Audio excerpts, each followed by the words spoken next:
نحمدہ ونصلی علی رسولہ الکریم اما بعد فاعوذ باللہ من الشیطان الرجیم بسم اللہ الرحمن الرحیم لقد کان لکم فی رسول اللہ اسوۃ حسنۃ لمن کان یرجو اللہ والیوم الآخر وذکر اللہ کثیرا۔ سیرت النبی اور عصر حاضر کے موضوع پر آج ہم گفتگو کریں گے۔ رسول اللہ صلی اللہ علیہ وسلم کی ذات گرامی کو قرآن کریم نے بیان فرمایا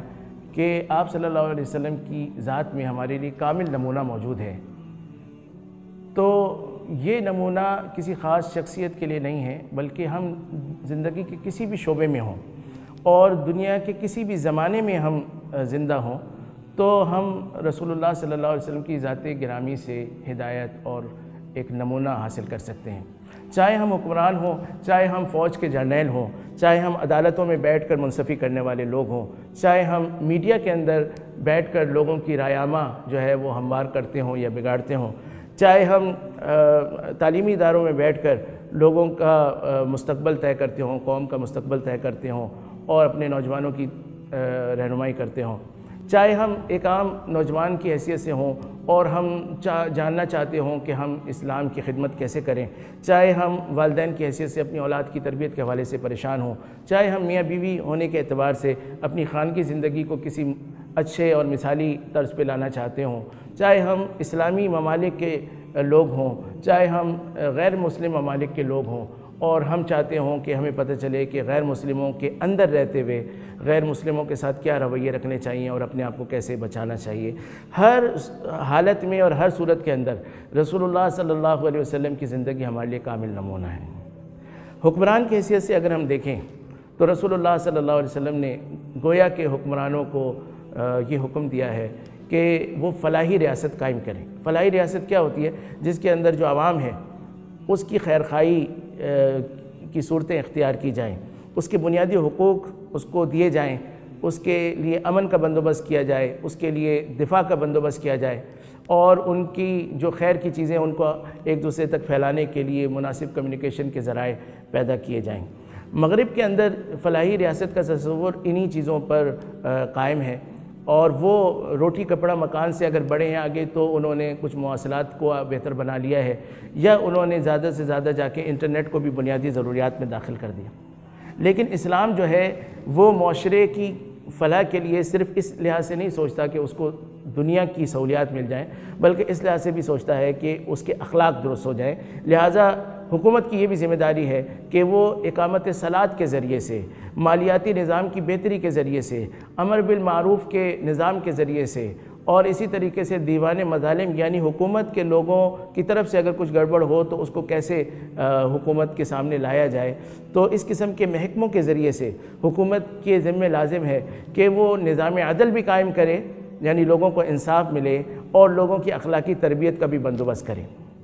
تو یہ اخلاقی تربیت کا جو تصور ہے یہ خصوصی یعنی فلاحی ریاست کے تصور کے اندر مغرب کا جو تصور ہے اس سے ایک ایڈیشن ہے اور ایک اضافہ ہے۔ بہرحال ایک حکمران جب اس کو داخلی معاملات میں پڑھنا ہوگا، یعنی ملک کو چلانے کے لیے اس کو مختلف محکمے بنانے ہوں گے، وزارتیں بنانی ہوں گی، شعبے بنانے ہوں گے اور اس اسٹرکچر کو چلانا ہوگا یا دفاع کے لحاظ سے اپنی فوج کو منظم کرنا ہوگا، بہتر بنانا ہوگا، تو وہاں پر اور اسی طریقے سے وہ سفارتکاری کے میدان میں جب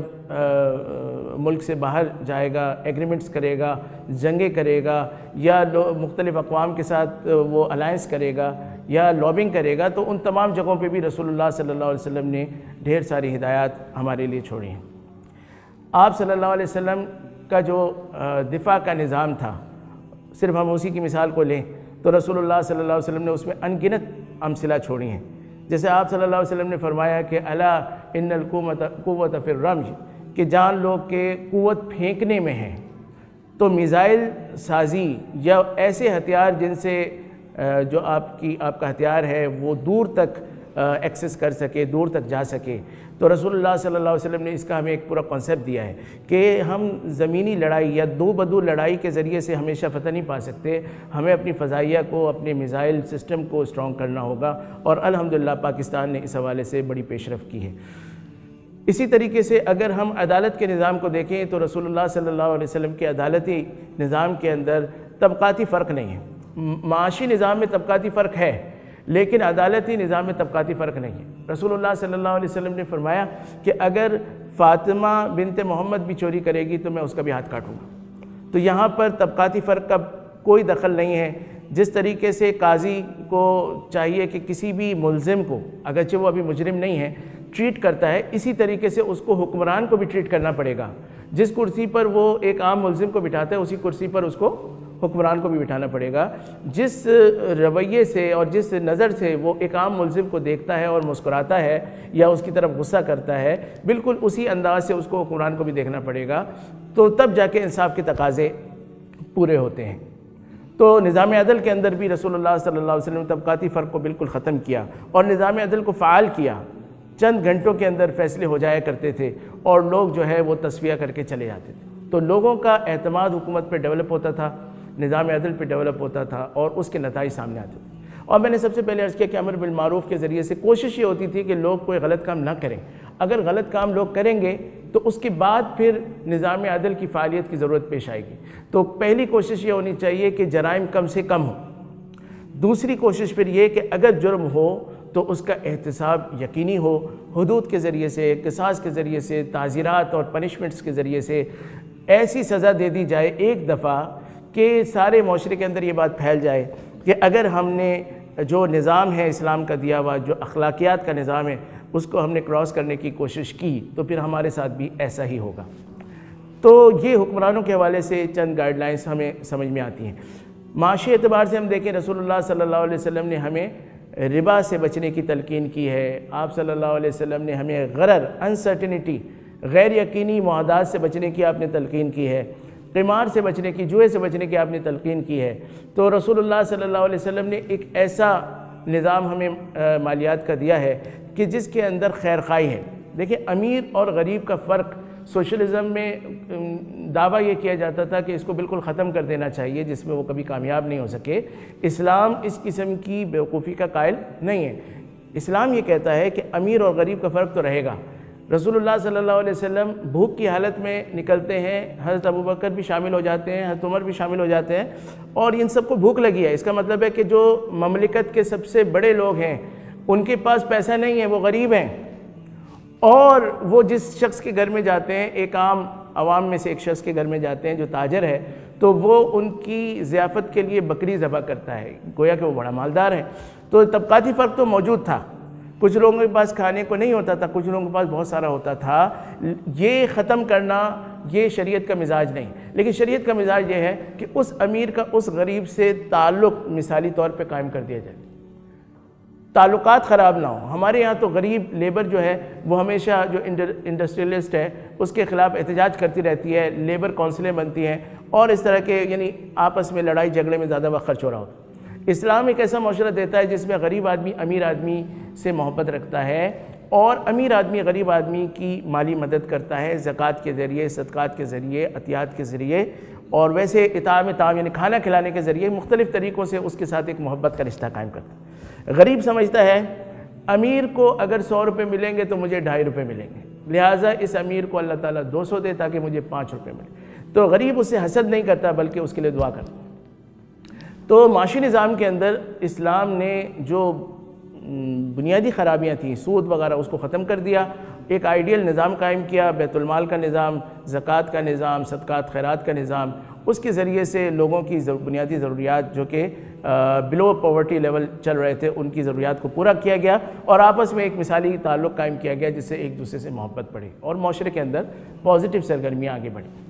اگر ہم نوجوانوں کو دیکھتے ہیں تو نوجوانوں کو رسول اللہ صلی اللہ علیہ وسلم کی طرف سے یہ ہدایت ہے، کیونکہ نوجوان جو ہوتے ہیں وہ ان کے اندر جوش اور انرجی زیادہ ہوتی ہے اور ان کے اندر اس وقت سمجھ کم ہوتی ہے۔ سمجھ کم کا مطلب یہ ہے کہ عقل تو ہوتی ہے، ایکسپیرینس نہ ہونے کی وجہ سے مار کھا رہے ہوتے ہیں۔ تو ان لوگوں کو رسول اللہ صلی اللہ علیہ وسلم نے یہ گائیڈ لائن دی ہے کہ اگر تم کچھ غلط ہوتے دیکھو، یعنی حکمرانوں کی طرف سے یا سرکاری دفاتر کے اندر کچھ غلط ہوتے ہوئے دیکھو، تو افضل الجہاد کلمۃ حق عند سلطان جائر، تو تمہیں بات کرنی چاہیے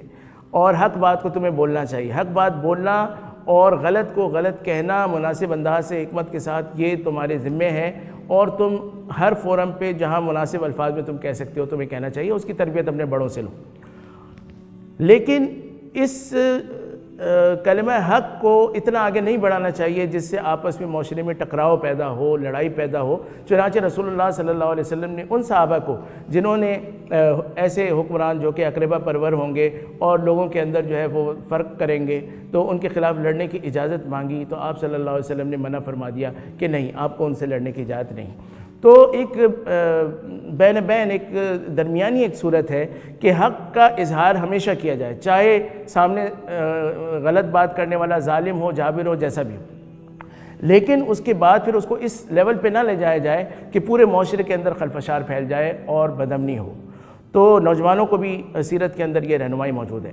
اور اگر ہم والدین کو دیکھیں تو والدین کو بھی ہے کہ والدین کو بچوں کی تربیت کیسی کرنی چاہیے۔ بچوں کو انہیں 7 سال سے پہلے تو ان کو بچپنا انجوائے کرنے دیں، لیکن 7 سال کے بعد ان کی اخلاقی تربیت ان کی شروع ہو جانی چاہیے۔ نماز پر ان کو ہلکا ہلکا کہہ کے لانا شروع کر دینا چاہیے۔ 10 سال تک ان کی تربیت کا نتیجہ یہ ہونا چاہیے کہ بچہ خود سے جو ہے نماز پڑھنے جائے۔ اگر پھر بھی بچے نے ابھی تک ان کی تربیت کو قبول نہیں کیا تو اس وقت اس کو ڈانٹ ڈپٹ کرنے اور تھوڑا بہت مارنے کی بھی گنجائش ہوگی۔ اسی طرح رسول اللہ صلی اللہ علیہ وسلم نے اپنی بیویوں کو مارنے سے منع فرمایا اور اپنے بچوں کو مارنے سے منع فرمایا اور ان کے ساتھ اچھے اخلاق اور اچھے گفتگو کرنے کا آپ صلی اللہ علیہ وسلم نے حکم فرمایا۔ بلکہ یہ فرمایا کہ سب سے اچھے لوگ وہ ہوتے ہیں جو اپنے گھر والوں کے لیے اچھے ہوتے ہیں، کیونکہ باہر کے لیے تو سبھی اچھے ہوتے ہیں، سب لوگ باہر مسکرا رہے ہوتے ہیں، ہنس رہے ہوتے ہیں، اور گھر آ کر جو ہے وہ ان کے مزاج بدل جاتے ہیں اور سارا غصہ جو ہے بچوں اور اولاد پہ، وہ بیوی پہ نکل جاتا ہے۔ تو جو گھر میں اچھا ہوگا وہ باہر بھی اچھا ہوگا، کیونکہ باہر تو تکلف کرتا ہے، لیکن جو باہر اچھا ہوگا یقینی طور پہ وہ گھر میں اچھا ہونا ضروری نہیں ہے۔ تو رسول اللہ صلی اللہ علیہ وسلم نے فرمایا کہ گھر میں بھی انسان کو اچھا ہونا چاہیے، وہ معیار ہے جس سے پتہ چلے گا کہ وہ واقعتاً با اخلاق ہے یا نہیں۔ اسی طریقے سے آخری جو میں بات کرنا چاہوں گا وہ غیر مسلم ممالک میں رہنے والے جو لوگ ہیں۔ دیکھیں، اسلام کا ایک امتیاز یہ ہے کہ اس کو قیامت تک رہنا ہے، ان الدین عند اللہ الاسلام، لہذا اسلام کو بقیہ دینوں سے ممتاز رکھنا ضروری ہے۔ ڈفرینسیشن بہت اہم ہے۔ اگر ہم ہر چیز میں کمپرومائز کرتے جائیں گے، ہر چیز میں جائز جائز جائز کی رٹ لگاتے جائیں گے تو بالآخر ہم مٹ جائیں گے۔ لہٰذا اسلام کے فرائض ممتاز ہونے چاہیے، اسلام کے احکام ممتاز ہونے چاہیے، اسلام کے عقائد ممتاز ہونے چاہیے، اسلام کی تہذیب ممتاز ہونی چاہیے، اسلام کا لباس ممتاز ہونا چاہیے، اسلام کا جو انسان کے اپنے اعضاء ہیں اس کے اوپر جو احکام ہیں، داڑھی وغیرہ کے، پردے کے، یہ سب بھی پورے ہونے چاہیے۔ جب یہ سب چیزیں پوری ہوتی ہیں تو آپ ایک الگ قوم بنتے ہیں۔ تو لہٰذا اس چیز پر تو آپ کو جمنا چاہیے، سٹینڈ لینا چاہیے، چاہے آپ مغربی ممالک میں رہتے ہوں، لیکن آپ کو اپنی سویلائزیشن، اپنے ریلیجن اور اپنا جو کلچر ہے اس سے نہیں ہٹنا چاہیے اور حتی الامکان اس پر رہنا چاہیے، جائز ناجائز کی بحث میں زیادہ نہیں پڑنا چاہیے۔ ایک دوسری بات یہ ہے کہ آپ کو ان غیر مسلموں کے ساتھ ایسا نہیں ہے کہ ان سے کٹنا ہے، بلکہ ان کو آپ نے دعوت دینی ہے اور ان کے ساتھ آپ نے ریلیشن قائم کرنا ہے۔ دعوت ریلیشن کے بغیر نہیں ہو سکتی، لہٰذا ہونا یہ چاہیے کہ آپ ان کے ساتھ اچھے تعلقات قائم کریں، ان کے ساتھ اخلاق کا رویہ رکھیں، ان کو گفٹس دیں، اور جو ایسی ان کی خوشیاں ہوں جس کے اندر کوئی مذہبی بات نہ ہو تو وہاں پر آپ ان کے ساتھ شریک بھی ہو سکتے ہیں، ان کو تحفے تحائف بھی دے سکتے ہیں، تاکہ آپ ان کے ساتھ ایک اچھا ریلیشن قائم کریں، تاکہ آپ تو دونوں چیزوں کے اندر وہاں کے مسلمانوں کو بیلنس کرنے کی ضرورت ہے۔ ہمارے یہاں تو ایشو نہیں ہے، پاکستان کے مسلمانوں کے آس پاس اتنے غیر مسلم نہیں ہیں کہ وہ پریشان ہوں کہ ہمیں کیا کرنا چاہیے، لیکن جو غیر مسلم ممالک کے اندر لوگ رہتے ہیں وہاں پر غیر مسلم زیادہ ہیں اور مسلمان کم ہیں۔ تو مسلمان اگر اخلاق کا زیادہ مظاہرہ کرتا ہے تو بعض دفعہ اپنے مذہب سے بھی ہاتھ دھو بیٹھتا ہے، اور اگر وہ اپنے مذہب پر زیادہ جمنے کی کوشش کرتا ہے تو وہ لوگوں سے کٹ جاتا ہے۔ تو میں یہ کہنا چاہتا ہوں کہ ان دونوں کے بین بین رسول اللہ صلی اللہ علیہ وسلم کی تعلیمات ہیں، ہمیں اپنے مذہب پہ بھی جمنا ہے اور ہمیں لوگوں کے ساتھ سوشل اپنا بیہیویئر جو ہے وہ بھی ڈیولپ کرنا ہے۔ اللہ تعالیٰ ان تمام عصری تقاضوں پر ہمیں چلنے کی توفیق عطا فرمائے اور سیرت مصطفیٰ صلی اللہ علیہ وسلم کا زیادہ سے زیادہ مطالعہ کر کے اس کے ساتھ اپنی زندگی کو ہم آہنگ کرنے کی توفیق عطا فرمائے۔ وما علینا الا البلاغ المبین۔